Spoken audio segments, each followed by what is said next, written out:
So hi, my name is Greg Barnes, and this is my wife Debra. Hi. And I was in the Church of Scientology for 20 years, and my wife was for 19 years. I reached the level of OT VII. Debra was in the level for 7 years, OT VII. I'm a patron of the IAS. Debra was on a roll. We were on OT VII. We moved down to Clearwater from Dallas, Texas, with our 9-year-old son, moved our business down here. Business was expanding, doing nicely, still is expanding and doing nicely. And we came upon this reference. One of our friends, Virginia McLaughlin, in OT VII from Idaho, came down and showed us this LRH reference. I had been off the level because when Golden Age of Tech came out, I didn't like the fact that here's the second time they wanted me to redo an OT level. And I didn't care for that, so I actually left the level in '96.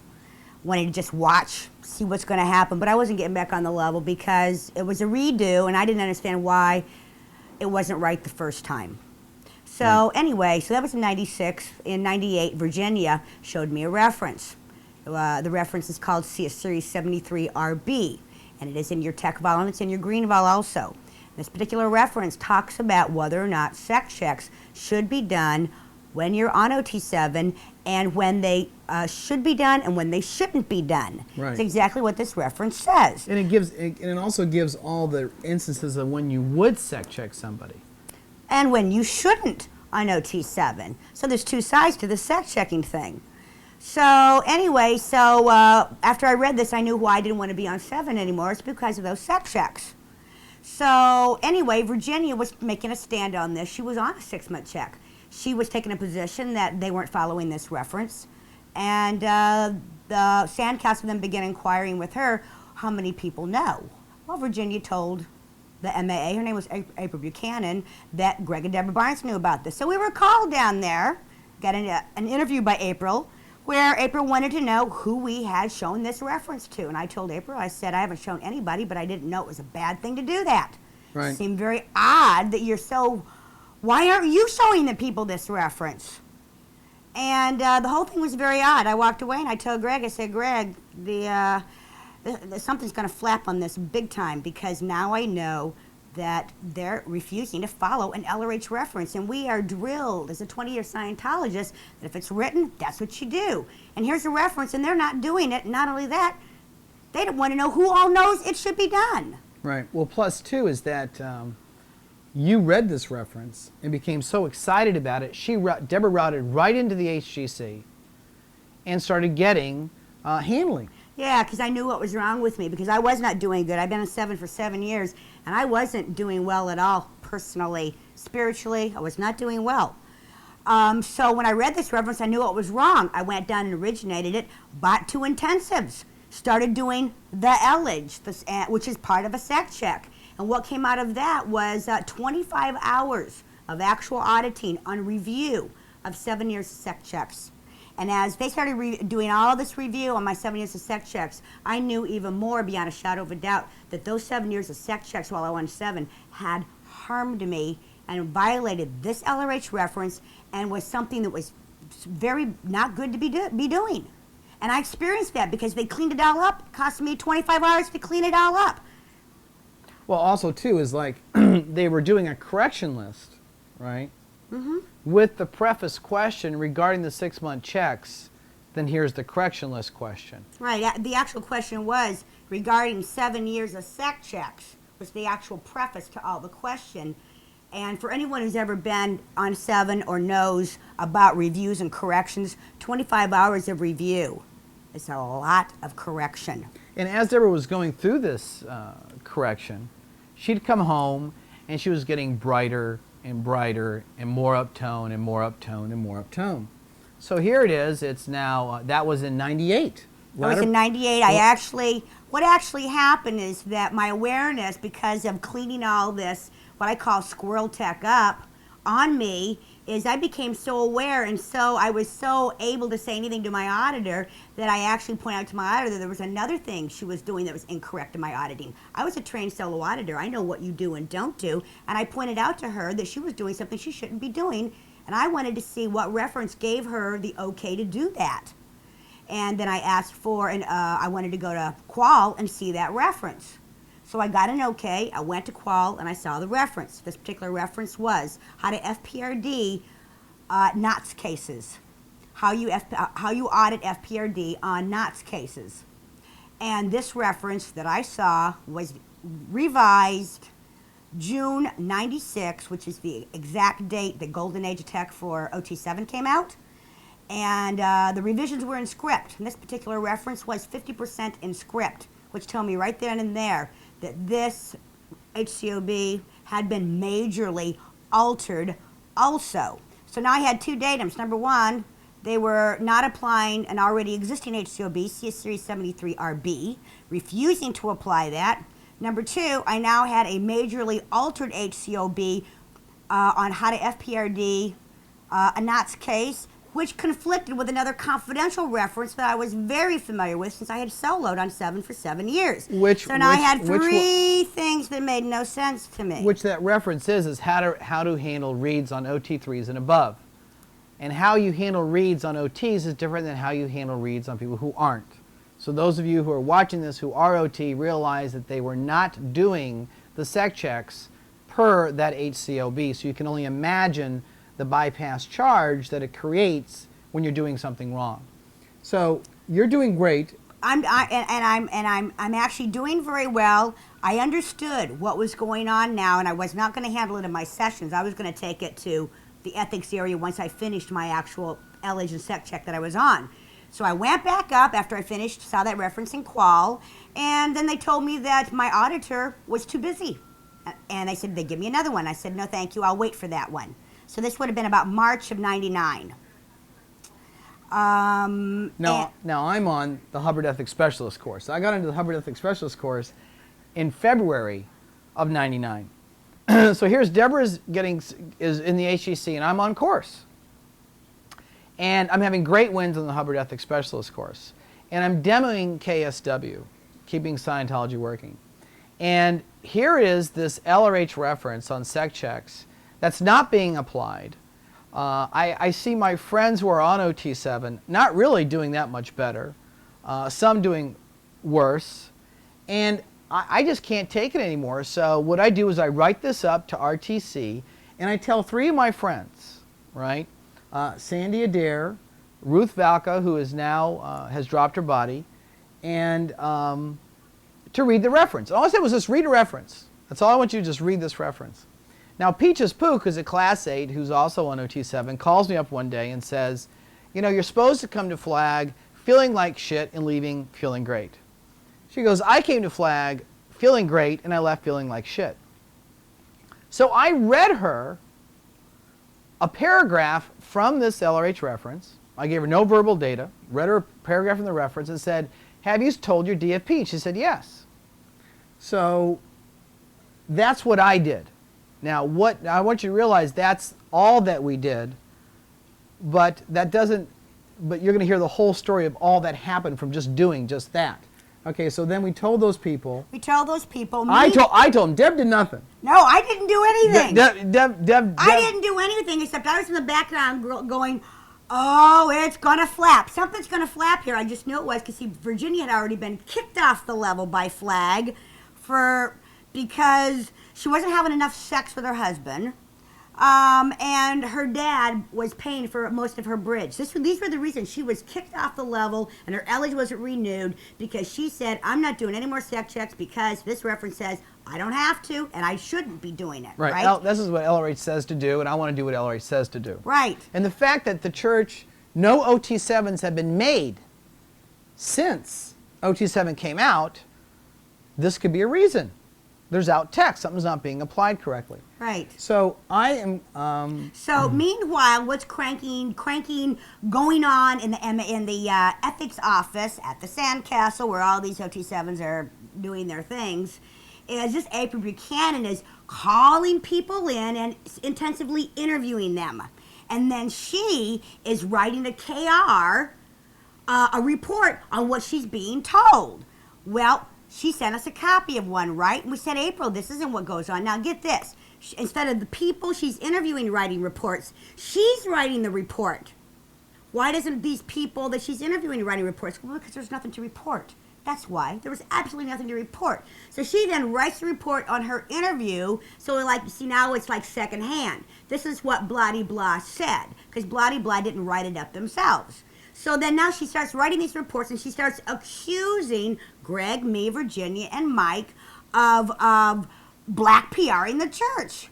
Well, we never said anything to anybody. All we did was tell them to read a reference. Now there's this written accusation that we're black PRing the Church of Scientology. And so we confronted her on the fact that that's not what happened, April, and you know that. And she actually, we have a written document from her where she said, "You're right, I take it all back." No, she took back the part saying we were black PRing the church. Right. Because Bill Rhodes, who was there at the meeting, not Mike McLaughlin, it was Bill Rhodes, yourself, me, and Virginia. Well, this is when Virginia showed me the reference. Right. When Virginia first showed me the reference, when I understood what was going on. Right, and we were accused of having this meeting, and that got dispelled because we didn't have any meeting. Right, we didn't have any meeting. A month's gone by since I've been back in session, so I go back down to the DP and go, "Hey guys, I want to go in session. Where's my auditor?" Because I wanted to finish my cycle and just get out of there. And I wasn't getting back on the level because I knew there was something really wrong with the level, but I did want to finish my auditing cycle because I didn't want to be accused like they accused Virginia of refusing to do a SAC check or refusing to finish my program. So I'm down there saying I want to finish my program. I went down there, told them that, and they said, "Well, your auditor's still too busy." And I said, "Well, okay, I'll wait for you to call me." That was early April. Okay, so then that's when I told the people. I told Sandy, Ruth, and Peaches. Right. Now, there was another person involved with this, and his name is Ed Gonsolin. Ed Gonsolin, Class 8 in L.A. He knew all about this reference, and he agreed. As a matter of fact, he had taken it so far as he had found 5 out-tech points on FPRD, on applying FPRD, which is, they use FPRD on the SEC checks on 7s, of applying FPRD SEC check tech, so to speak. He'd find 5 violations of written scriptures from Ron that Flag was doing. Comes to our house because he's here for a SEC check. Comes to our house, he's got these 5 reports. He's going to go down there and he's going to handle them. Because he's got 5 tech things that they're doing now that's wrong, according to him. Went down there to handle them. Well, we never saw him since. I'm called up by April Buchanan to come down and see her. So I go down and see April. I'm interviewed for 2 days, totaling an amount of 7 hours about why I disagree with SEC checks. And I keep telling her, April, I do not disagree with SEC checks. Hubbard says here in this reference, don't do it. Well, who told you that you should not agree with SEC checks? Has Virginia McLaughlin, has she influenced you on SEC checks? And I said, no. Here's a reference that says what it says. That's all that it says. It should be applied. So April's telling me how we can't apply this reference because we can't trust OT VIIs. They falsify worksheets. And I say, well, then those people should be pulled off the level. So finally, after 7 hours of interviewing, and I'm not agreeing that we shouldn't apply the CLRH reference, I'm ordered to SEC checks. And I'm disagreeing with this. Go, hold it. We're discussing a reference. You're not willing to apply it because RTC is running this 6-month check line. And I'm now being ushered to SEC checks. I don't understand why. So I agreed to go. And it's not a SEC check. Basically, I'm routed up to the HGC to meet with an auditor by the name of Therese Bloom, who is a Class 9 Golden Age of Tech auditor and Auditor of the Year award-winning auditor. And I think she's foreign. I shouldn't say I think, I know she's foreign. That's a Friday night. Session goes not too easy, right? The next day I go in, on a Saturday I request a different auditor and a different CS. I'm denied the auditor and CS. I didn't sleep well the night before, but I'm taken back to the auditing room anyways. Therese puts the cans in my hands. I say, look, I'm not sessionable. She goes, that's okay. We're going to do an FPRD correction list anyways. I go, hold it. What do you mean? And she goes, do a tab test. So I did a tab test, right? And I said, look, I'm not sessionable. I didn't sleep well. She goes, that's okay, we're going to do one anyways. I put the cans down. I said, no, we're not. That's squirrel. We're not going to do it. I refuse to pick up the cans up. I'm then routed to the ethics area saying I'm being not cooperative. We come back. Now, I'm then escorted back up to the HEC by April Buchanan and Cosima, one on either side of me, ushered back into the room, and now said, you're going to do a ethics interview. I said, fine, let's do an ethics interview. The ethics interview is a repetitive command starting off, and the command is, what overt has been restimulated? It's being run repetitively. Nothing is being taken up that read. I can't believe nothing read. A few things read, she said. Never was taken earlier similar. Was never handled OT style. After about 45 minutes to an hour of this, I say no more. Therese stands up, because I said, look, this is crazy. I'm leaving. This is fucked. Therese stands up, says, I know you're mad at me. Why don't you hit me? Now, here's an auditor at the sandcastle wanting me to hit her. I said, I don't want to hit you. I'm not even mad at you. I also want to interject something here. For those of you that are trained, you know the damage that this type of question can be done on an OT VII. It's called a listing question. You never, ever, ever do this unless you want to make someone crazy. So the fact that they did this meant they intentionally were trying to make my husband crazy. Bursting through the door is Cosima and April Buchanan. Because you're refusing to continue. Because I'm refusing to continue. I'm then physically taken to RTC, told that I got 10 people off the level, I'm not being cooperative, and I need to continue with this ethics interview. I said, fine, I'll continue with the ethics interview, but I don't want Therese Bloom asking me a question. We go back upstairs. I'm put into the auditing room, and guess who's in there now but Therese Bloom. I agree to go back at it. She asked me a few more questions. I go, this is insane. I'm not doing it anymore. I get up. April Buchanan and Cosima come in the door again. The door is unlocked. They come in the door again. They close the door, and now they will not physically let me leave. I'm saying this is insane. This is not Scientology. And I want to be let go. I want to be released. This is insane. For 45 minutes to an hour, they are pushing their bodies up against me and not allowing me to actually leave the sandcastle. Also, aren't they threatening you? Oh, yeah. Oh, I'm being threatened with your marriage will be ruined, your kid will be pulled out of a Scientology school, you'll be... lose all your friends. You'll lose all your friends, your business. We're going to put a non-turb on you, we're going to declare you, all these threats. They're threatening me, and I said, look, I don't care what you do, but this is insane, this is not Scientology, and I'm leaving. So finally, they agreed to let me leave, conditional that I come back the next day, which I agreed to do. I agreed to come back the next day. I would have agreed to swim the Atlantic Ocean at that given point in time, just to get out of there, so I left. So he comes home, tells me the story, and we're like, we're never going back there again, because I knew what they had tried to do to him. They had tried to make him nuts. They tried to make my husband have a psychotic break. So I'm like, whoa, what is going on? So they wanted. We're not going back. So they wanted Debra to come in. Oh, no. That was on Saturday. So that happened to him on Saturday. While I'm here home, the MAA calls me on Saturday while he's down there, want me to come down there and see April. And I said, no, I'm not doing that. I don't want to do an interview with April, and if you want me to do an HCO sex check, I'll do one. I got nothing to hide. I'll do one. And Debbie Tice was your auditor, and I said Debbie Titus is my auditor, and Debbie Titus is the only one that's going to audit me. And then I also said they wanted me to come down and get on, do a metered interview, and I said no, I can't do that because I drank a beer with my pizza last night. Friday night I had pizza and I drank a beer, so I'm not meterable. So I'm not coming down. So that's what happened, because that's an important thing, because it comes up on my non-interb as a whole nother story. So now here it is Sunday. I refuse to go in. I tell them I won't let them do to Debra what they did to me. Monday, Cosima calls me and says, well, if you won't come in, come down and get your non-interb order. I said, just mail it to me. Right?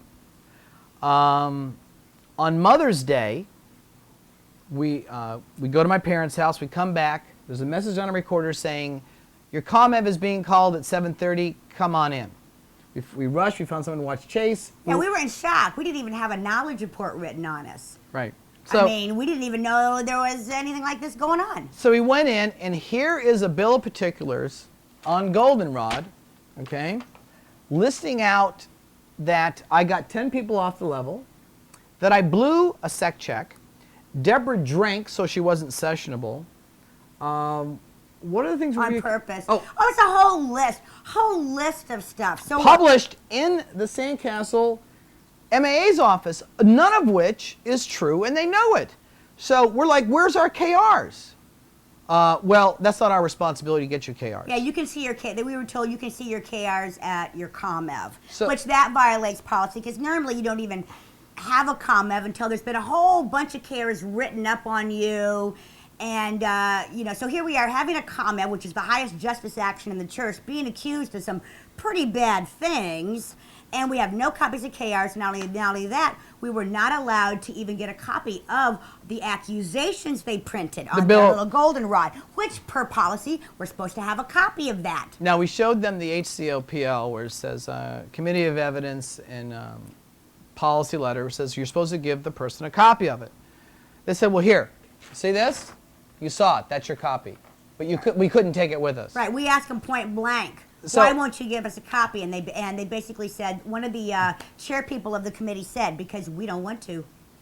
Okay, this is really getting interesting. So anyway. We go to the Comm Ev. So that was Sunday night. So then Monday night, we're allowed to see our KRs. And so Greg and I show up. It's just Greg and me. And we go over to this is the Fort Harrison, at the MAA's office of the Fort Harrison. Yeah, the whole MAA area is closed off at the Fort Harrison. That's a pretty big deal, actually. It's all closed off for our Comm Ev. Greg and I are there, and we're taken one by one into a room with April so that we can see these KRs.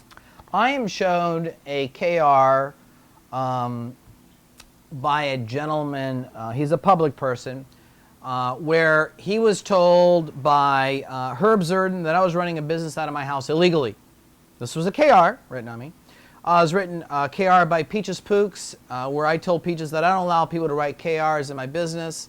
If they got something to say to each other, right? And this is about a paragraph like this, as well as, and that was it. That was it. So these are two KRs I was shown. No, now you had your non-interb now that April Buchanan wrote. Well, yeah, but I'm talking about reports, right? So I'm thinking this is a joke, right? As well as I brought file folders for all the committee members on what really happened. So then I'm released. I'm allowed to go into reception. Debra gets called in. And then I'm called in by April, and this is what I have, is I have a non-interb written by April, and I asked April, I said, the non-interb was written a week earlier, and I said, April, how come I didn't even know I had a non-interb order? You got to realize now, a non-interpolation order issued by the church means you do one more thing to make any trouble anywhere, you're automatically declared. Boom, bam, boom, just like that. Out. And I go, April, I had this for a week. You never gave it to me. Why not? She goes, because I don't have to. All right, can I have a copy? No. I go, what reference you applying? She goes, there's no reference that says I have to. And my non-inter basically said that I refused an HCO sec check. I said, April, nobody called me to come get one. And that I purposely drank a beer to avoid a session. I go, April, that's not what happened at all. It didn't matter. So I had that. I had a report from Cosima about my little thing with her on how I didn't want to go in and get an interview, and I had drank in a beer, so I'm not meterable, and to go ahead and give me a HCO sec check, that's fine, I'll just do one. That's what this is all about anyway. Nothing bad about that. And then that's about all I had. No, I had one from Peaches Pook. She's a parishioner outside the church. Basically said, well, Debra was upset with her 6-month checks, but I don't think she is anymore. That was it. And I'm being accused of like 12 horrible things I've done to the church. Now, it's important, too. We want people to understand all these points we're going over because the church has printed an entire different story about us, right? An entirely different story. And as we get going forward, and as you understand, as we get into the references and stuff, you'll understand why. All right. They had to make us an unbelievable couple who basically were the scum of the scum. We had turned in, after 20 years of being in Scientology, myself being an OT committee chairman, on staff for 5 years, running one of the most successful WISE companies, recruiting doctors, getting 70 doctors on the bridge, Debra being a trained soup, also on staff, going up the bridge, patrons. All of a sudden, we had turned into, after moving to Flag to do the Golden Age of Tech, we had turned into horrible people. Right. The last thing that April showed me was a session KR written by Therese Bloom on my husband. So what happens is when you get a sec check, the auditor will write up the bad things that you said you did, and then you have to go to the ethics officer to handle them or whatever, right? So there was a session KR written on Greg's sec check. Remember, on that earlier Friday, he actually had a session, and then he had that ethics interview where they tried to make him crazy on the following Saturday. So in this session KR written by Therese Bloom, Greg admits to everything. Oh, he was black PRing the church. He was doing this. He was throwing his son up. I'm reading this whole session KR, and I knew the whole thing was a lie, which meant, holy mackerel. Oh, not to mention sexual things. Oh, yeah, there were sexual things in there, too, that he admitted to. Not very complimentary. Oh, no, that I had masturbated. I hate to say something, but I'm a guy, and I have done it.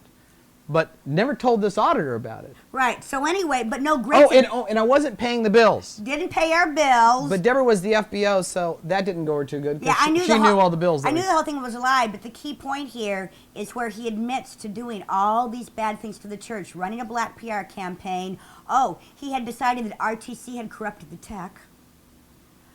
And I read this and I go, holy mackerel, these guys are now making false documents on him, because I knew my husband didn't do any of that. I live with him 24 hours a day.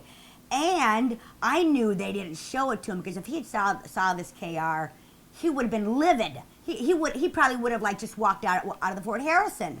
So I knew they didn't show it to him. So I asked her specifically, oh, did you show this my husband? Oh, yeah. Sure. Okay, good. So then it's my turn to go into the committee to go over our crimes. No, we pled. We pled. That night was, the committee was all there, and we were to plead guilty or not guilty to all the crimes we are accused of against humanity and the church. Now, I don't want everyone to know, too, who's watching this, right? We might be rather relaxed right now in talking about this, but I want you to understand the insanity, the upset, and the interpolation that's going on in our lives now, that our son, we might have to pull our son out of a Scientology school.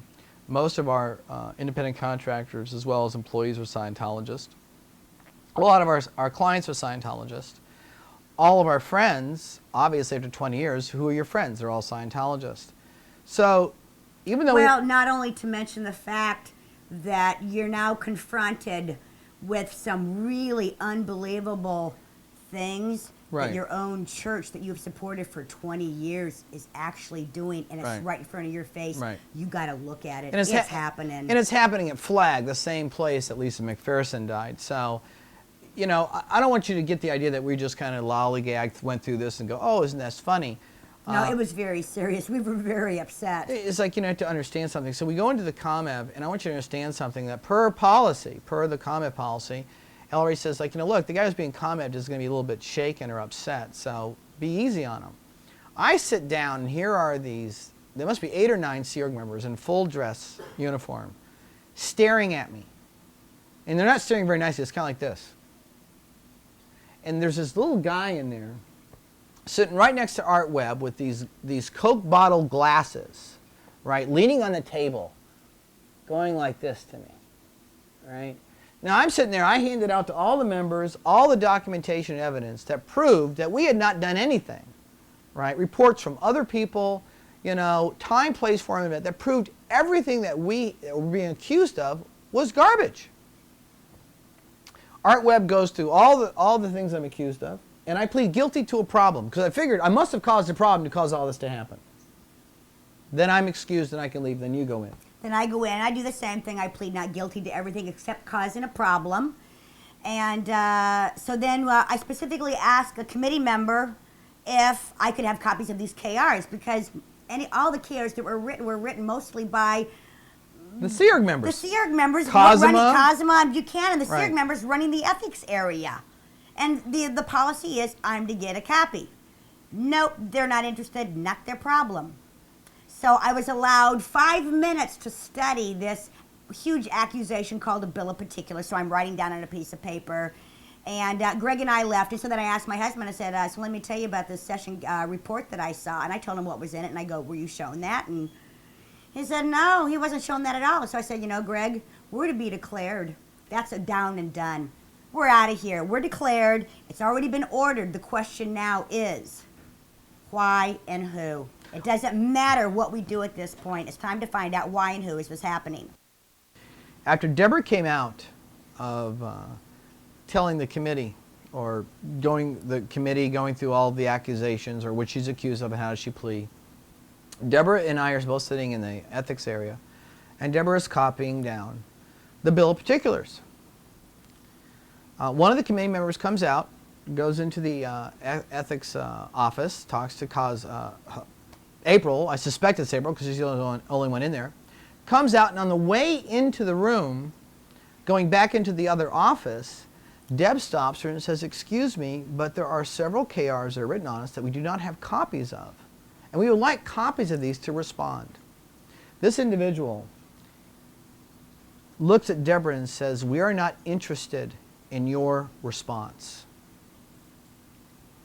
And, you know, we are thoroughly dumbfounded. Right? Yeah. We are intimidated. We are in fear. We are in shock that this could be happening. Later on, we'll be very relieved and happy that it happened, and we'll explain that as well. But I want you to really put yourself in our position. The shock of, like, we're not interested in your response. So I said, fine. You got to realize at that point, we know we're being declared. The ramifications of that at that point are devastating in your life. Right, It's almost totally. like 20 years in Scientology, you don't know what you do if you were declared. And none of our contributions, which took up 2 full pages of foolscap size paper, single spaced, amounted to nothing. Amounted to zip, right? So we leave. So we leave, and of course I asked my husband if he saw that session KR where he admits to doing all these bad things. Right. You Oh, yeah. know, all these bad things are. I moved down here to Clearwater to start a black PR campaign against RTC. That's right. With my business, I planned to do a black PR campaign. And if you believe that, then you'll probably believe the church that I was on the grassy knoll in 1963 and I shot John F. Kennedy. I'm surprised they didn't accuse us of that. You know, or sinking the Titanic. But what they did do is Greg saw the actual correct session KR on that session he had. That's what he was shown. I was shown a different one, totally false. So I go, wow, Greg, now they're making up false documents in an effort to third-party people. Right. So we leave. Mike and Virginia come down. They go to their Comm Ev. And we've agreed to not go back until they apply policy. Yeah, after day 2, because Mike and Virg came down the next day. They went, same scenario, and now Virginia's also read parts of this phony baloney session KR on my husband where he admits everything. She's read parts of it, so we go, okay, they're telling other people about this and reading to other people. Here, Greg admits to all these horrible things he's done to the church, right? And I want you to understand something. Because in a future video, we will be discussing some of the lost cases on libel and slander. And a church can shun its parishioners. That is legal in the United States for a church to shun. But you cannot accuse people of financial wrongdoing or sexual wrongdoing. Or sexual wrongdoing. So here is your management now setting you up to pay more court fees for a libel or slander case, okay, which they have lost before.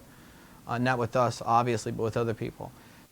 Virg and Mike show up. They go through the same routine the next day.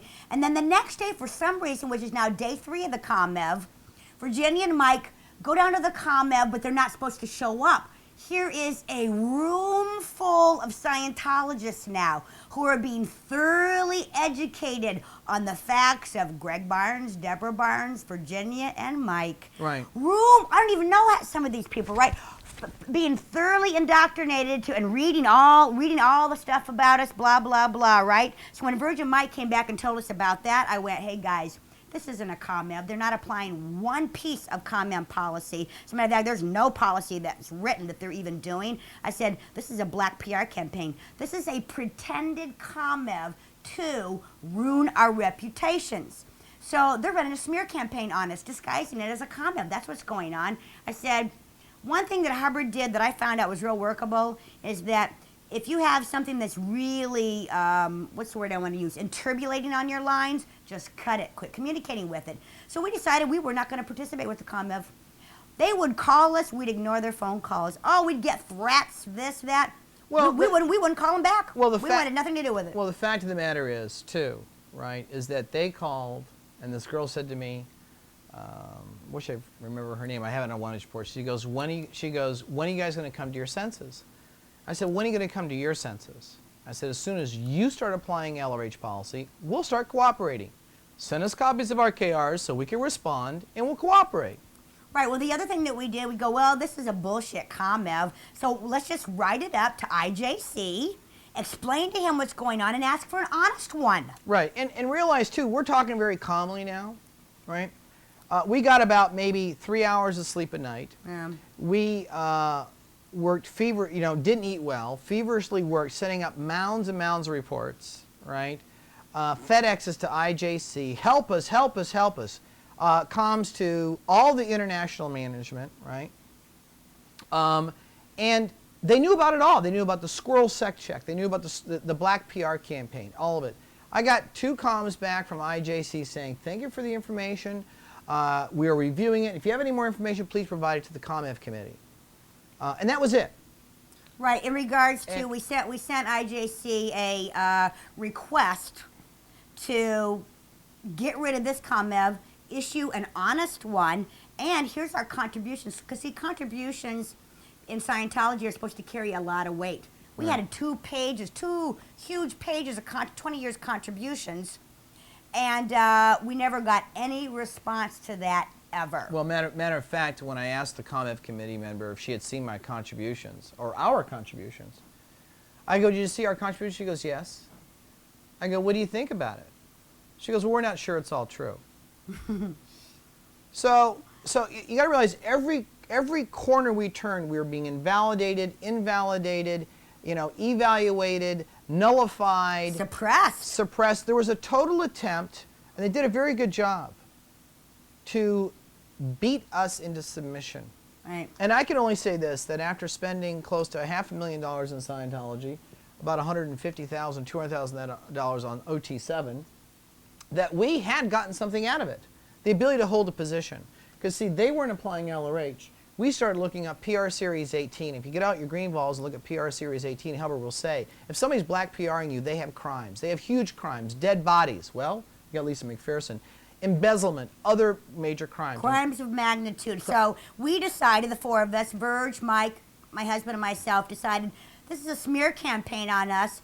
We got to investigate our own church. Right. It's time to start investigating to find out what the hell is going on. So you got to realize we're using our own scriptures to find out what the hell's going on and what is going on at the church, for Christ's sake. And the only thing that kept us sane was Hubbard's data on, if this is happening, do this. Right. So here's the organization, the Mecca of tech, and not everybody over there. Let's be very, very clear. We have a select group of individuals, right, who have gone insane, literally insane, okay? And so now we start applying the PR Series 18. So we start investigating.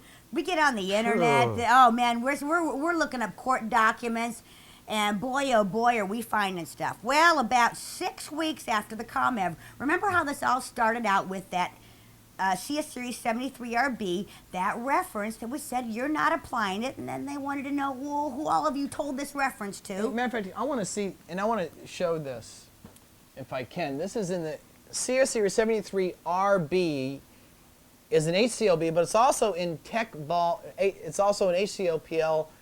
It's in this technical book, the green book, right? What do you call them? The OEC. OEC, sorry, it's the camera nervous. Right, on page 1111. 1111 is what page it's on. And I just want to read you one quick paragraph so you understand what we're talking about here. And Hubbard says, and this is on page 1113, at the very top, says, pre-OTs progressing well in the no interference area should not be interfered with by sec checks or anything else. However, when a pre-OT is stalled or moving slowly, Any of the actions listed below as appropriate can be ordered by a qualified CS, PTS handling, confessionals and OWs, handling of postulates, considerations, FPRD, evil purposes, SURFAC handling, disagreement checks. So that means, basically, if you're progressing well, you shouldn't be interfered with. Every 6 months, somebody's being interfered with. And I also want to back up a little bit to let you know, too, that I wrote up, here's a full letter to David Miscavige, right, and regarding the 6-month checks, because I couldn't find any policy letters. There's no reference on 6-month that checks. has the name 6-month check. Now it's called refresher, and I can guarantee you there's no HCOBs or policy letters regarding refreshers. But at that point, it was 6-month checks. Now, I wrote a letter to Miscavige, and I got a letter back from Ensign Ann Rathburn, and it says, Dear Greg, your letter of April 29 concerning the subject of 6-month checks was forwarded to me to answer. As the Deputy Inspector General of Flag Land Base, I can deal with such matters directly. I want to assure you that the 6-month check line is absolutely an on-source line based on LRH policy letters, HCOBs, case supervised series, and solo notes references. Well, there's no LRH policy letter or HCOB that says anything about it. None. If you can find, well, there might be one now. There could be one they just come out with saying, "Oops, we found something by LRH, you know, that, and here it is, you know." But there isn't any. All there is this HCOB. So go ahead. So now we have this HCOB. Right. Okay. So meanwhile now the Comm Ev's over, and of course, it's really bad if you refuse to cooperate with the Comm Ev. I mean, we have really put our necks on the chopping block now because we refuse to cooperate, and the penalties are double, and that's per policy. So now we have really put our head on the chopping block, and I got to tell you quite honestly, we're praying that IJC is going to save our lives. You got to realize, we really thought that our lives were going to be ruined if we were declared. It was like we didn't even know what we would become if we were declared. It was one of the scariest thoughts I could ever imagine. And also realize this too, right, is that we told, right, of all of our friends down here in Clearwater, and even the people who were visiting us, we told maybe 3 people, because our story is so unbelievable that if you know us, I couldn't make something like this up. But if one of my friends had happened to them what happened to me, and they told me this story, I myself would have a hard time believing them. It is too unbelievable. It was set up in a perfect way that we are. Who are you going to believe? Well, let's finish the story. Okay, so the story's not over. Okay, it gets better. It gets better. So we're laying low. I told Greg, all right, we're here in Clearwater. You know, we're 5 minutes from the flag base. We're just laying low, lay low. I go to One Stop Shop every day to pick up our mail, and now and we have a billing service for chiropractors. So all of a sudden, one of our billers, Tony Reed, calls up and says, Dr. Maggie Goodyear is leaving us, and I said, why? He said that she spoke to Haviva, an MAA at the Sandcastle, and she basically. Greg, you're missing the first part of that. Okay. She was told. No. That all occurred when they did the smear campaign local. Because remember, it got on what's her face lines, and she called her, and then she called her. You got to talk about the smear campaign first. Remember, they started with Bonetta Slaughter. Come in and see what the Barneses have done. Sorry. Okay. Oh yeah. All right, good. They started a smear campaign. Right. No. This happened next. Oh, yeah, go on. All right, so it's now, we're laying low. We're just laying low, and we're hoping for the best. We're hoping for the best, not going to make no trouble. We got non-interred, one wrong move, we're declared. We're not going to give them any honest reason to declare us. If they're going to declare us, they're going to have to do it by made-up stuff. That was our attitude. I didn't even speed. Right, I mean, I went the speed limit. We just laid low, right? They weren't going to get me on nothing except it had to be a lie, right? Because I knew now that the reason for the non-interred is that if I told anybody what they just did, I'd be declared.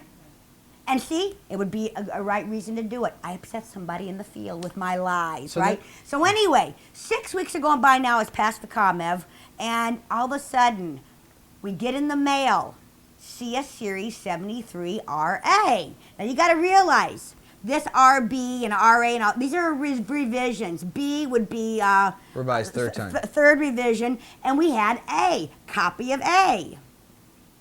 Okay, good. Now, the first thing we got to cop, because we kept wanting to figure out what is the big beef with this reference. The fact that we said that they were not applying this reference created all this hoopla, all this lying about us. Man, there must be something hot about this reference, and there is. There is very something hot about it. Number one, it was written in 1971 and revised in 85. Hubbard died in 86. Right. So one could assume that this was in fact revised by L. Ron Hubbard because he wasn't dead yet, right? One could assume that. The one thing that's real interesting is that the RA version is 12 pages long. The RB version is only 5. Wow, that's a lot of information that's just been ripped out of a reference. Right. Now, also, okay, so what happens now, too, is that our friends are being called up. No. Nope, here's what happened next. So what do? We don't really know what's going on in the church even at that point, even though we're investigating. We faxed it to OSA. Because they got to know somebody's corrupting the tech. My God, do you know what kind of legal situation this could put the church in? Right. We think we're helping them. We didn't realize that we were like the Jews reporting to Hitler, the SS is killing us. We faxed it to OSA. Going, what the fuck's going on here? Look what somebody's doing. We found it. You got to find out who's doing this, putting our church at risk, right? And of course, it wasn't long afterwards we found out that was like the Jews reporting to Hitler, the SS is killing us, because now they knew we had the reference. Now we were becoming real dangerous because we could prove somebody's corrupting the tech. There's a story about this reference. There's a Class 8 in the field. I'll leave out his name.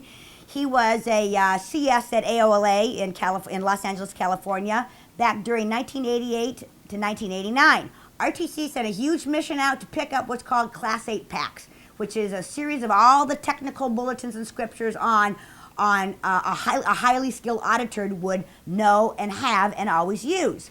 This RA 12-page reference was in there. RTC wanted them all picked up. Well, this Class 8 didn't like that. So he hid his Class 8 pack so it couldn't be picked up. And this particular reference was in that Class 8 pack. It had never been printed in a book because they were always reprinting the books, and it never got printed in a book. So it was very easy to hide it. And basically they are now hiding this particular reference. They're hiding it so hard the fact that this reference exists isn't even on the RB. Because they're always supposed to list all the revisions on a bulletin.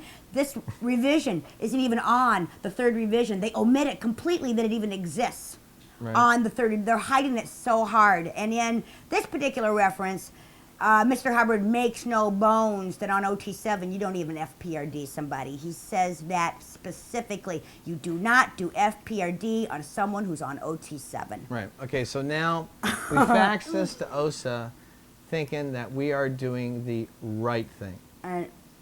And what ensues from there is now the black PR campaign. Locally now. Locally. Local smear campaign happens very shortly after that, where once again April Buchanan is now calling people in the field. She starts with Bonetta Slaughter. She starts with, because Bonetta Slaughter knows everybody, would get everybody on the bandwagon. They're all pulled down to the MA's office to be shown these accusations on us. The bill of particulars. And God knows what else they showed them. And who are you going to believe? Who are you going to believe? Are you going to believe the MA's office, or are you going to believe some public sitting in the field? Well, nobody ever asked us anyway. We didn't even respond to any of this stuff. We had no copies. Right, they were told, look how bad these people are. They've gone wacky. Right. Don't talk to them. They're in ethics. No, they were told that a declare was imminent. And how we found out this was going on is we got faxes from people. Faxes from our so-called friends saying, oh, go down there right now. You got to handle your situation. You're going to get declared. It's coming right now. Right. Well, we were on vacation when that happened. Yeah, we were actually on vacation. These faxes were coming in. So anyway, then we find out that then one of our clients leaves because she has been read this rather slanderous and libelous document, which you should also know is contractual interference. Okay, she leaves our service because she's told by the church that we're bad people, and she won't pay her bill. Yeah, she won't even pay her bill now. So now I've had enough of this. So I basically get one of my friends locally. Used to be friends, to contact Ben Shaw, who is the CO of OSA Flag, And I send to him a communication, and in that communication I list out what's going on, the black PR, the contractual interferences that's breaking the law, and so this has to stop. The insanity has to stop. Yeah, like we're still thinking OSA. OSA's a place to go to. It's creating an exterior situation. Right. So let's back up a little bit. When I contact Ben Shaw, we have not faxed him this. Oh yeah, OSA Int had it already. OSA yeah. Int. Okay, so OSA Int was sent that. OSA Int was sent faxed this. that. So Ben Shaw calls us up, and we go down and see Ben Shaw at the bank building, in that nice big conference room, and Ben Shaw's sitting there with this other girl who I don't know, this lady. And Ben Shaw is very concerned. He goes, you're right. This thing has gotten totally out of hand. Why don't you let me investigate what's going on, and I'll get back to you. So he gets back to us, right? That's what the first meeting. And we think he's going to do something. Yeah, we actually think like, okay, good, we found somebody saying here, somebody's going to handle this craziness. What the heck's going on here? He's going to do something. And so he calls us up, and was that the meeting I'm going to have now with is it Kathy or Debbie True? Yeah, it's Kathy True. Kathy True. So I'm called up and said, Greg, OSA Int has sent down someone to handle your cycle personally. Wow, that's pretty good. So he goes, I want you to meet me over at the Fort Harrison. Well, I'm not too interested in really meeting on church property, considering what we've just been through. He goes, look, it's me. Just chill out. It's okay. So I said, okay, good. I'll meet with you. So I meet with Ben. He then introduces me to Kathy True. And now she's an auditor. who then escorts me up to the HGC. We're talking very nicely into an auditing room where she then opens up a red vol to withholds. And I said, what are we doing? I thought you were here. Oh, and Ben Shaw said, preface to us meeting, he goes, she wants to ask you some questions about this entire cycle. She knows all about it. She knows more about it than I do. So here we are in the HGC. I said, well, I thought you wanted to ask me some questions. And she goes, well, I want to handle this first. I go, handle what? She goes, well, I want to help you. I go, great. Then let's stop the black PR campaign. Let's handle the false reports that are put on my wife and I, right? And I said, because you're not going to audit me. And I said, plus, if you really wanted to help me, you'd be doing an L4 BRA or BRB. I just finished an uncertainty course. And because when you have all this out tech on somebody, you do a correction list, not hatting them up on withholds. See, that was the whole thing. Introvert you, introvert you, introvert you. It's you, it's you, it's you. I couldn't understand it. So I said, that's it. That's enough, right? You're here to ask me questions. You're not asking me any questions, right? I went through the entire story with her. It was almost like there was this fake interest. So I leave the Fort Harrison with her, very pleasant goodbye and the whole bit. We have another meeting with Ben and Kathy. I said, we want to see the KRs. We want to see the knowledge reports. Yeah, because they're like, well, they said, well, these knowledge reports are really bad. And of course now OSA's telling us that the Comm Ev has been stopped. On hold. On hold. Comm Ev's on hold. That's right. And we're going to try to sort this out before the final findings come out. Right. And so what happens next is so here's our third meeting with Ben Shaw, and we are now told we are a legal threat. Well, I asked Ben, I said, so Ben, how come you won't give me copies of the KRs? And he goes, because you're a legal threat. And I'm going, what? I haven't even talked to a lawyer. And I'm going, and then I realized I'm a legal threat because all these reports are lies, which is why they can't give them to me. Because if they gave them to me, I could go legal on them. Because it's all a bunch of lies. That's why they can't give me copies. Because if it was true about me, there's their defense. So now we're nullified some more and attempted to be introverted, that we're now a legal threat. So Ben Shaw agrees to meet with us again, and this time give us the KRs. No, read them. We can read them. Because he goes, they're really bad. Well, yeah, because I called Ben up a week later and he goes, so where is it? And he goes, I've seen him. And he goes, there's some pretty serious reports here. I said, okay. I said, well, when can we see these pretty serious reports? We want to respond. So we go there, and it's myself, Debra, Ben Shaw, Debbie True. Kathy True. Kathy True. I keep getting this girl's name. Kathy True. Now, we look at these reports. There's a report written on us by, and none of these are KR. No, there's a few of them are KRs, but we don't have any copies. We don't have any copies, and it appeared that what was going on is that even after our Comm Ev, they are majorly soliciting anything they can from anybody. As a matter of fact, One thing that they had also done is one of my vendors, one of my most productive vendors who worked for me, who was a Scientologist, who didn't know anything about us, was actually, remember when they were calling people down calling there. people in the field here locally in Clearwater, all of our friends, anybody and everybody, calling them into the to find out all about us. They had called him down there also, and They're good. Yeah, he was very, very upset. When he said when he left there, he thought we were bad hats. Yeah, he thought we were really bad people. And he knows us. And he knows us. He works with us. But he knows when it. we brought him back, when he came back here and he met with us and we showed him the reports by the MAA herself, retracting some of the stuff that she had not told him that she would retracted, he got an entirely different perspective of it. So now it's our last meeting. This is our, well, we didn't know it's our last meeting, but it's our meeting with Ben Shaw and True, or is it false? Anyways, and so we meet with them. They show us these reports, which is... See, and they're sitting there, as we're reading these reports, Ben Shaw and Kathy True, they're sitting there and they're watching our reaction, right? You can just tell that is the whole thing is there. They are trying to create some kind of effect on me here. I'm reading this stuff and I just start laughing because it is so completely, utterly ridiculous. I told Ben Shaw after I read him, I said, Ben, I don't even want a copy of this trash. There isn't one shred of evidence that I have committed any crime on the church. And I told him, I said, just finish the damn Comm Ev. And he says instantly, you're blackmailing me. And I go, what? I'm blackmailing you? And then I realized that they're using this declare as blackmail on me. And I said, just finish the Comm Ev. And he goes, what about your friends? And I go, what about them? He goes, what about your eternity? And I said, Ben, you're not selling any kind of eternity I'm interested in. And then they said, well, do you need a session? Da-da-da-da-da. I go, no, we don't need a session. This isn't about sessions. This is about doing the right thing. This is about honesty. And then they said, what was one of the other things they said? There was a... Well, and then... Oh, no, this is what they said. They said, the only way this could have happened is you had to have done something bad. I'm going, what? You do this crap to me, which means I'm bad? Boy, are you guys warped. That's what they said. Remember that? Yeah. They said this could have never happened to you unless you had done something really, really bad. Well, but exactly. That is a warped piece of tech. Let me tell you, that is not what L. Ron Hubbard ever said. Well, but see, that's the church's idea. If it happened to you, then you pulled it in. Yeah, well, see, the church... But of course, if it happens to the church, they didn't pull it in. That's it's right. SP's attacking the church. Right. The church ends up in court, dead bodies, libel, slander cases, everything else, it's SP's attacking them. It happens to us, we pulled it in. Don't understand that, but we don't have to understand it anymore because we're not part of that.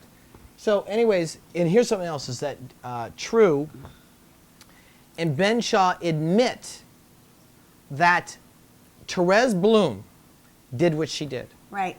They said, she was out tech.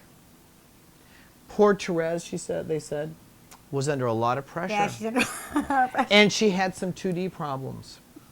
Never once did they apologize to me. And then Kathy True looks at me and she goes, do you know how many Class 9 auditors there are? There's not that many. And it's like, I'm like going, geez, I'm sorry that I was there when she decided to go crazy. I said, but who was the CS? Oh, there was no CS. Oh, yeah, then they try to say there's no CS. I go, bullshit. The CS was the deputy senior CS, over there at the Sandcastle. Yeah, that was right? the Oh, CS. no, it wasn't. I go, hold it. I was told that my CS was the deputy senior CS. Oh, no, there was no CS. So here it is, no CS. So you have a Class 9 auditor, right? And 2 MAAs on their own decide to arbitrarily write up a program and try to spin in an OT VII. Now, if you'll believe that, then I have some property down in South Florida to sell you. Because that was like, after the meeting we said, that's it, we're never going back. Yeah, because see, now we know that OSA... OSA is going to do nothing for us here. As a matter of fact, OSA is covering up. And, and here's something else, too. Remember I said this to Ben Shaw. I said, Ben, if I was going to black PR somebody, this is exactly how I would do it. I want you to picture this. You have Cosmo, who's been the MAA at the Sandcastle forever. You have Abel Buchanan, who's this cute little blonde with this very convincing smile and ARC and care. You have this award-winning, Class 9 auditor, Gold Therese Major Bloom. Tech auditor. You have all these other people in the Comm Ev, and they're all saying the same thing about Deb and I. Who are you going to believe? Right? I said it was perfect. It was just set up masterfully. Because if I was going to do it to somebody, that's exactly how I would do it. I would take authority figures that the church believes, and then I would basically have them saying, oh, poor Greg has gone south. You know, he's gone crazy. And people are going to believe it. It's going to be believable. So we leave there.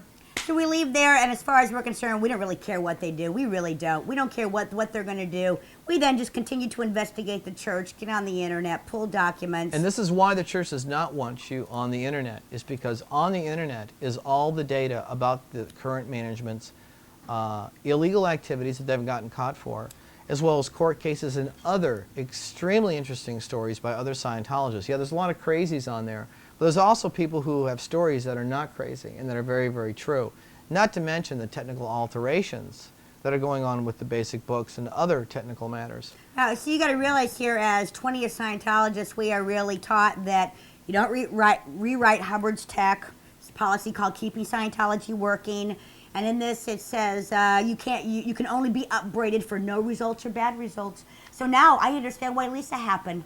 They're not using the scriptures right. They're rewriting them and explain why. Because Lisa was definitely a bad result, for Christ's sake. Totally. Lisa goes clear. 6 months later, she goes crazy and then dies 17 days later. Yeah, right. So I mean, I can't support this stuff. I'm out of here. I'm gone. I'll say one thing about Lisa, because I was a PR spokesman for the church regarding the press and Lisa McPherson, is they lied to most of the parishioners about what really happened. In another video, we'll go over some things about what they told me, and I will basically tell you what I know that occurred.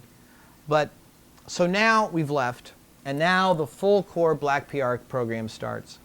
And it's bad enough that they're maligning my reputation and Debra's reputation, but now they start going after my 9-year-old son. He is supposed to go to the movies. Tony Reed's going to take him to the movies with his nephew, Trevor. It's going to be Star Wars movies. It's a Sunday. Tony Reed goes to pick up Trevor, and Steve and Pam Hackley, people that we've known for years, tell Tony that they do not want their son, Trevor, playing with our son, Chase, because of what we have done. Now realize, we weren't even declared at that point. So now, this was like 5 months before a declare was even issued. So now it's bad enough that they came after us, but now they want to see what other points that they can go after and get. So now at this point, we just began to like really continue to investigate to find out the truth about what the heck happened at the Church of Scientology, because that is no longer, we knew that was no longer the Church of Scientology. It was a total pretense. No, it was. So we knew that. So now it just began, who are they? Where are they? What really happened? How did this all happen? We couldn't believe, we could not believe that this was happening. It was like a nightmare that we couldn't wake up from. Well, you got to realize. I was hoping I'd wake up one day. 20 years of everything, 20 years of everything we believed was basically shaken.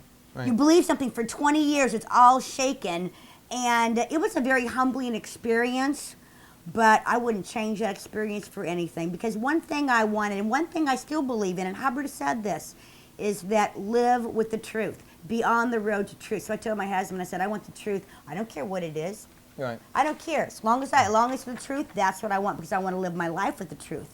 So anyway, the OSA then also began to use the Lisa McPherson trust to smear us, even though we had never really done much with them or anything. They were telling people that we were, but we weren't. I had never spoken to anybody at the Lisa McPherson trust. As a matter of fact, we were hoping the church would go away. We wanted nothing more to do with any conflicts they were involved in, right? And then it got to the point to where now we're going into January of 2000. We think they're going to go away. Right, it's been 6 months. Yeah, and we just thought, okay, we're laying low. We're not making any trouble for them. Not making any trouble in the field. We're just laying low, minding our own business, doing our thing. But we're watching them on the internet and investigating them. So next thing we find out is that one of Chase's teachers at Delphi faxes us a note and says that she no longer wants her son to play with Chase after school. No, that was after the declare. No, 3 weeks. No, it was before the declare. No, it wasn't. Yes, excuse me. It was before the declare. No, it wasn't. It was after the declare, Greg. Oh, was it actually? declared? 3 weeks before we declared, Herb Zerden, long-term friend of ours, is called directly by OSA to be told. I don't know what all they told him, but he called us up and said, your son cannot play with my son anymore. Up to that point, this was January now, up to that point, Chase was still playing with his son. We never said anything to anybody. Any Scientologists we did deal with, we never told them anything. They wouldn't believe us. Who would believe us? Who would believe us? So we never told anybody. So any contact we had with Scientologists, we were just, hey, you know, never talked about the church, nothing. So we go, oh, okay, that was 3 weeks before the declare was actually issued. So I go, so Greg, they're either really going to issue it, or they're still trying to like get us to come back, or I don't know what they're doing, right? So, but it was upsetting because now I got to explain to my son why he can't see his best friend anymore. So anyways, so on February 14th, which is Valentine's Day, we received our badge of courage, which is a SP declare right here, okay? And I want to go over some of it with you. It says in October of '98, Greg and Debra Barnes spread falsehoods and black PR and advocated squirreling of the standard application of LRH technology in an effort to prevent others from progressing up the bridge. That never happened. Okay. Now, I also want you to understand, too, that in the policy letter on how to issue ethics orders, LRH says be specific. So they say that we spread falsehoods and black PR. That's not true. It can be proven not true, but it doesn't matter. This is what the church says, and there are certain individuals that will just believe whatever the church says. Don't look and think for yourself. Just believe what we say. They basically said here that we've attempted to convince other Scientologists to participate in squirrel actions. I don't know what those actions are, but we have pointed out that the 6-month check, now called refresher, is not standard. So I don't know how we want people to participate in squirrel actions. They created interpolation with their off-source activities, natter and black PR. I don't know who we nattered to. Pretty much everything they accused us of, we can prove that's exactly what they did. It says here, they refused numerous offers to apply standard LRH tech to straighten out their confusions and out ethics. Not once were they willing to apply any policy. Not once were they willing to apply any form of decency or ARC in discussing with us or being upfront.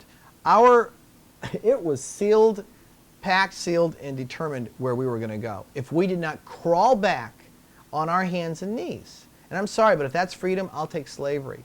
Okay? It was just gross. So here it is. Number 3, it says issuing alter-is Scientology technical data or information or instructional or admin procedures, calling it Scientology or calling it something else to confuse or deceive people as to the true source, beliefs, and practices of Scientology. So ladies and gentlemen, what they're saying is Deborah and I, and anyone who knows us knows how busy we are, in our spare time we drafted a 12-page LRH HCOB. We actually went down to the Copyright Office. We copywrote it so that we could basically publish and issue this as alter-is technology. And if you believe that, well, you can believe it. But we were declared and black PR'd for doing nothing more than finding out that somebody is rewriting LRH technical bulletins. Not only that, they're rewriting it to make money because the sec checks that sevens have to get every 6 months are very expensive, to the tune of $16,000 every 6 months. Yeah, 16 to 20 with accommodations and airplane fare. Right. This is a very expensive activity, costs a lot of money, and basically we caught them doing something they shouldn't do. We could prove, LRH said don't do that, and it's all about money. But it also, too, it wasn't a matter of catching. We didn't, it wasn't like we were looking. No, we weren't really It's looking. like, here it was. Here's an LRH reference. Let's apply it. And the fear of it. Oh, also, what should be known, too, is Ben Shaw said to you and I, we said, did you get this reference? This is the 12-page CS Series 73RA. He goes, yes. Where'd you get it? Yeah, that was the only He thing didn't they say asked anything us. else. He They just wanted says- to know where we got that copy. And we're like going, and no one's willing to talk to us about this reference. No one's willing, it's like, where'd you get it? You know, guys, unbelievable. Now we were declared, and we had 9 independent contractors, 8 of which were Scientologists. And of the 75 some odd clients we had, maybe 20 were Scientologists.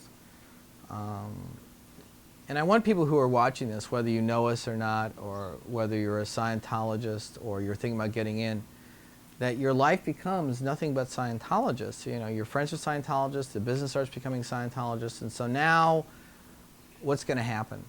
So the church started going after our clients.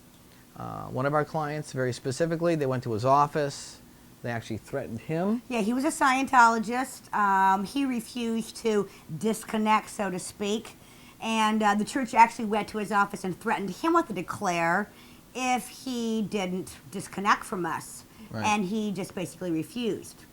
So here it is. It's like, you know, We're getting letters from clients saying the church just called me and I'm terminating my contract effective immediately. Right. Now the big question is how did the church know who our clients were? Right. So that was interesting. That's still an unanswered question. And then here are these independent contractors, two of which said that they were our closest, dearest friends. And now we have become the devil incarnate. They disconnect. They have nothing more to do with us. They won't communicate. We have to threaten them legally to talk to us. So I think people should know that this organization will go after your finance lines. They will go after your business, and they did. And we have the documentation to prove that these false documents, this false document right here accusing us of all these things, right? That's all a lie, was used then to try to harm my business. Right, which it did. Yeah, it did. Yeah, it cost us well over $100,000 a year. It did harm our business. So that occurred. It's not over yet. And you know, we are taking somewhat of a risk on really coming public and saying this. But we want our friends to know what really happened, okay? Because you won't hear this from the church. They can't tell you what really happened. Because if they told you what really happened, you'd walk away. So I want to say that after being declared and realizing what we realized, and we stood up to a tremendous amount of pressure by the organization, very specific people in the organization, OSA, the MAA's office, and other people, not to mention our friends on the outside. We withstood all that because we believed in holding a position that this was right. It was not right from I'm going to be right no matter what, and I can't look and I can't see. But this is not okay to treat people this way, okay? And all of a sudden, all the things that I had read over the years, in the newspaper, I'd seen on TV, or read in magazines, was true. What I had read that this organization had done to other people had now been done to me. And it was so unbelievable that this was true. It was shocking. And you got to realize by the time our declare had come out, we already had lost most of our friends because they had all been told 6 months prior how bad we were, and they weren't calling us, and we weren't calling them. So we couldn't call them because what were we going to say to them? Yeah, you what know? were we going to say to them? We want to tell them what's going on, but it's like it was like rats jumping off of a ship, and we were so. We were shocked that here's people that we had known for 20 years, 15 years, 10 years, that we had helped financially or helped in other ways, or they had helped us. And all of a sudden... just because some organization says we're bad, just because someone said we're they bad, believe it. It's like, and even if they didn't believe it, they didn't want anything to do with this because, as one good friend of ours, you know, Jeff Shafter says, I don't want to get in the middle of a war. It was like, where's the code of honor, you know? Never allow affinity to be alloyed, never desert a comrade in need. That was nowhere. It was virtually nowhere. But here's the thing that I want anyone who's in the church, who's ever thought about leaving, and that's your own decision. You know, we're not here to say that everything is bad about the technology, because it's not. We think there is value in it. We want you to know something, that it is so exhilarating to no longer have to condition your thinking, to have to justify your actions to some 17-year-old MAA who knows nothing really about life or family or kids, right? To be able to have your own thoughts, to be able to talk to anyone you want about anything you want, right? the case gain on that, the resurgence of case gain, you really do become more OT because you're free.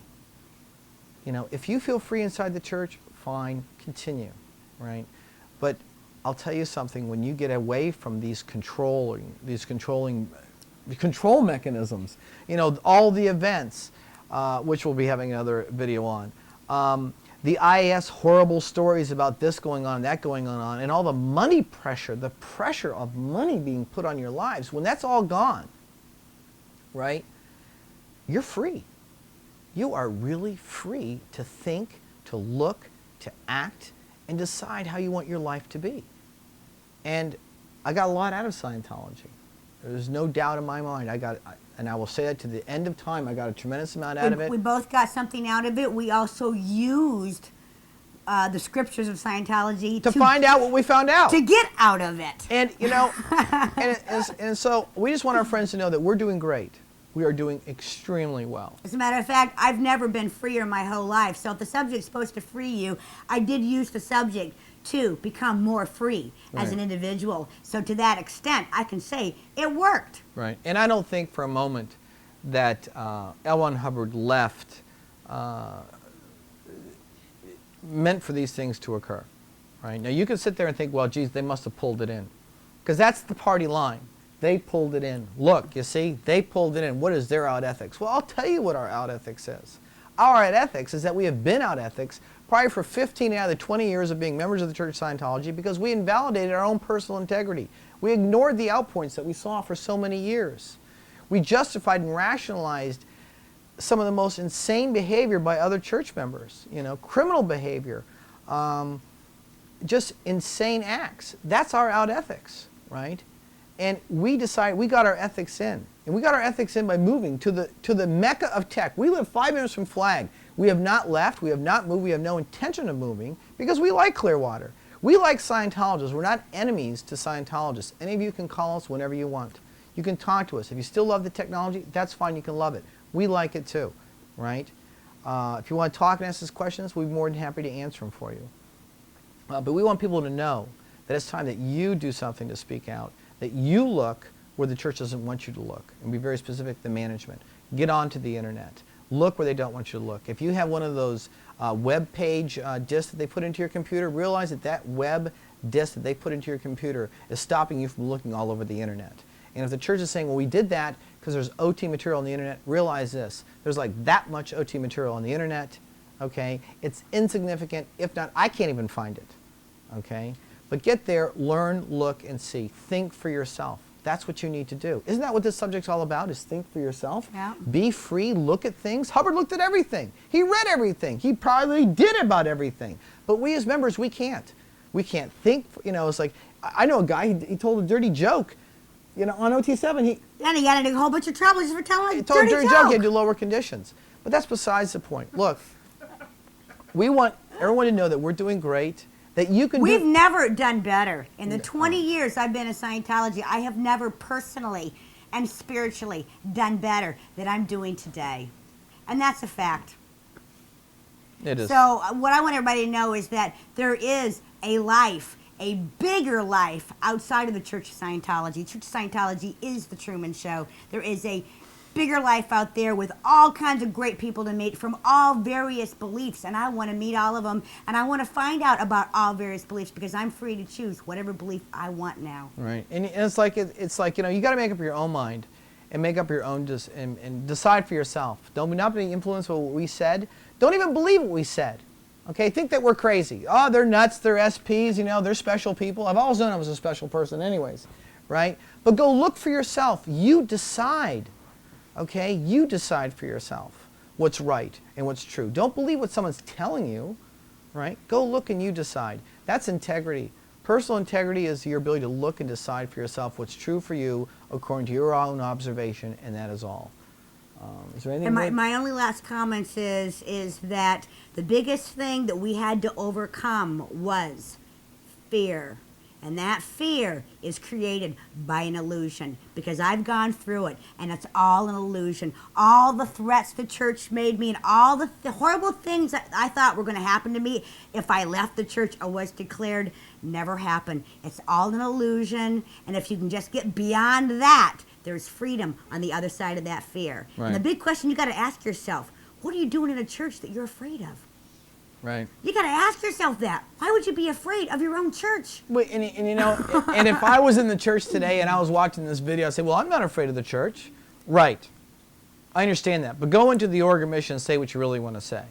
Okay? Or come down to flag and say these 6-month checks or refreshers are bullshit. Watch how quickly you're ripping out a check and writing a check and getting sec checked until you do agree with what they say. Okay? I wish everyone the best. I hope you all do great. You're open to communicate to us at any time you want. Even you, Ben Shaw, someday you'll come to your senses, I'm sure, and you'll see the errors of your ways. And you can call us too. We don't hate anybody. No, we don't hate anybody. It's like they did us a favor by showing us a side of them we would have never seen, ever seen, right. if they had not, excuse the French, bitch slapped us so hard. We would have never woken up to what's really going on. Right, and I can tell you this, is that whatever the church accuses others of doing, you will find somewhere the evidence that they in fact did it themselves. Right, and I have proven that every time and time and time, from religious discrimination to everything else. They themselves have done it themselves, and that's what they use to divert your attention to looking at them. Right.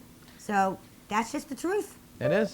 And so, from Flag or from Clearwater, Florida, we say, this might look like a couch at the sandcastle, but it's not. So from Clearwater, Florida, we say goodbye, have a great life, and we wish you all well. Anything else? Nope, that's it. All right, bye. You gonna wait? No. Okay. I'm not gonna wait.